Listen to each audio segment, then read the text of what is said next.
Well, I sing. I play piano and ukulele. And yeah, I was classically trained as a tenor. And I also sing in the gospel choir. For Black people, like for our stories to be told, and as they have been told for generations, it's often through our song, our dance, through the ways we express ourselves, with and without words. And because so many of these stories have been erased or ignored, it's important that we participate in our culture making through our art.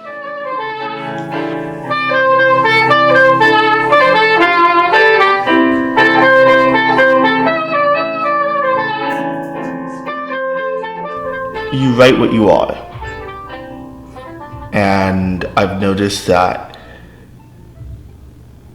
I'll read other pieces of writing and maybe the character isn't given a detailed description. And I noticed that I defaulted to them being white. It was just the default. And I don't even think it was a wrong default. Mostly authors will write themselves, so they're going to write characters who are white, and that just tracks. And I came to this point where I was writing, I was like, but I know the character I'm writing, or at least one of the characters in whatever, whether it's the main or one of the side characters, is Black, and how do I show that? You got your great-grandfather's book? Wow, that's so cool. A.S. Stockton. Wow, that's actually so dope. He's also one of the first Black publicists in Hollywood. He did a lot of work in Hollywood, and he was a graduate of Hampton, actually. That's cool. So he went the HBCU route. I considered following in his footsteps, but couldn't quite justify it. He scratched his name in the sign and wrote it here so that no one would take his typewriter.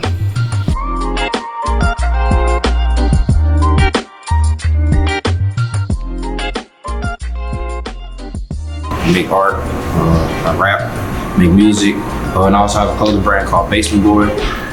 A little bit about Basement Boy. Basement Boy originated in Atlanta, was created for youth like ourselves, those who are probably in like troubling neighborhoods, probably struggling with like financial things. And when you think about a basement, people usually think of like storage and probably like trashy or whatever. And that's kind of how our neighborhood was like treated, you know, by the government and, you know, people from outside of the neighborhood. They probably thought of it as somewhere they don't want to be. So we use this opportunity to create our own basement and foster change in a sense. So throwing parties, and then we created like a logo. It just said BB and it had a diamond under it. And then everybody in our school's like, what's that? What's that? Like, it's hard. I want one. You got on like a hoodie that you made? Yeah, Basement Boy. So this is gonna be my Valentine's Day collection right here.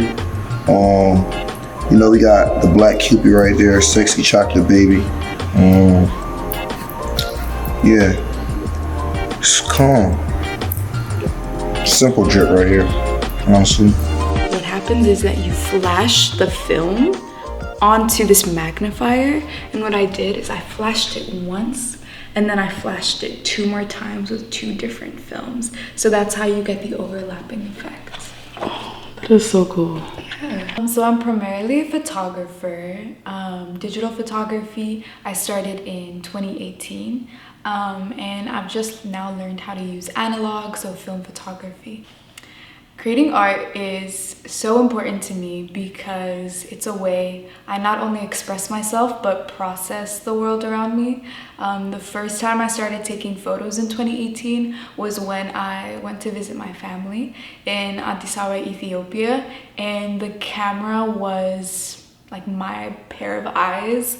As I discovered new things, as I reconnected to familiar things and practices, the camera was so instrumental in saving and capturing memories I made with my family and friends, and then having the opportunity to then reflect on those experiences after I was editing the photos, after I was processing the experiences I had back home. So this comic here is about Harriet Tubman and the Underground Railroad. And these are the first 3 pages that we had drafted here. I draw with a blue pencil and then go over that with ink. And then after it's digitized and colored, then that's where I put in all the speech bubbles. So speech bubbles have been like edited in after the fact in Photoshop.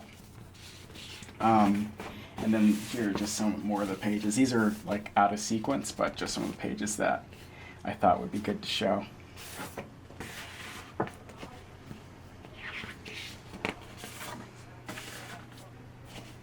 I'm taking a feminist and queer video art class, and we were talking about like literally what is black art.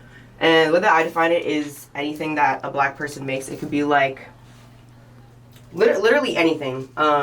It could be a cut up piece of paper that a black person made. I'll be like, that's black art. But I think it's important because it is important to recognize the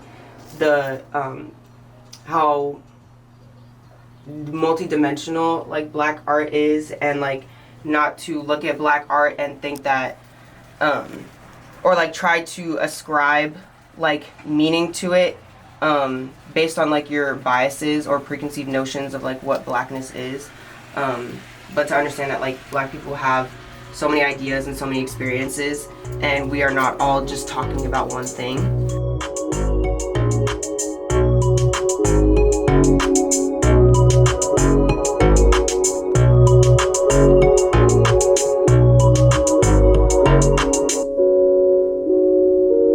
Sometimes a lot of the beats start with me just like playing some simple chords on the GarageBand piano. So I'll play some on the synth, start with like some chords or like a little melody, and then from there I just build on top of it. I may start with like drums, bass. It just really depends on the vibe that I'm feeling. That's typically how it starts. Or I'll listen to a loop on GarageBand that I like, try to chop it up and just see how I could manipulate it and make it into my own thing.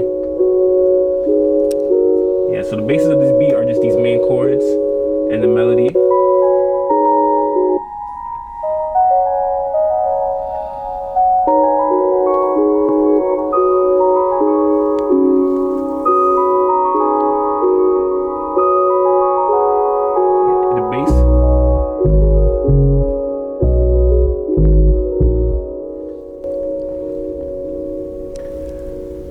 To the drums.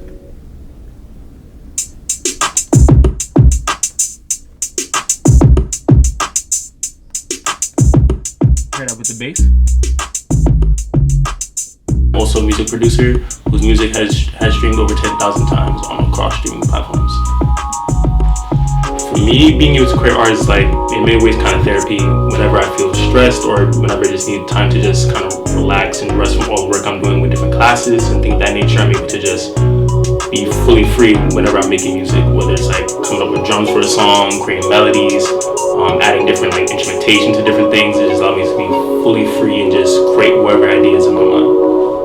Yeah, and a lot of my beats, I love having like these dreamy synth type of pads, just add like a very just chill atmosphere to a song. I feel like that's kind of my style, just mixing very chill feels with also like upbeat feel as well.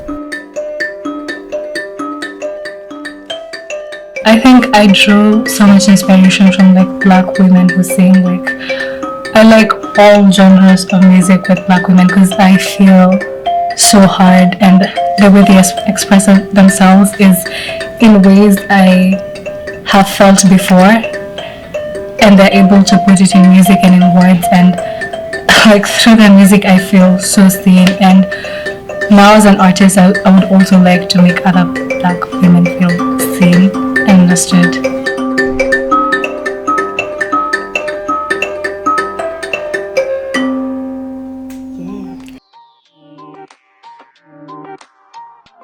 The black arts are important to me because I think it's important that black people have a means for which we can be imaginative and fully create different ideas that we have in our minds, and just be able to put it into a wider range of different mediums. I mean, even on campus, you have someone like myself who does music production. You have someone like Rashawn who does fashion. You have people who do dance, do theater. So I think it's important for Black arts to be highlighted and to be spotlighted, because it shows that regardless of the different forms of oppression that we face as a people, we're still able to create and mold different things. I feel like Black people are so beautiful, and I think we need to see more like just Black faces, articulations of the Black body, in ways that are not violent and harmful, and but are like more beautiful, I don't know how to say that word. Ethereal, yeah.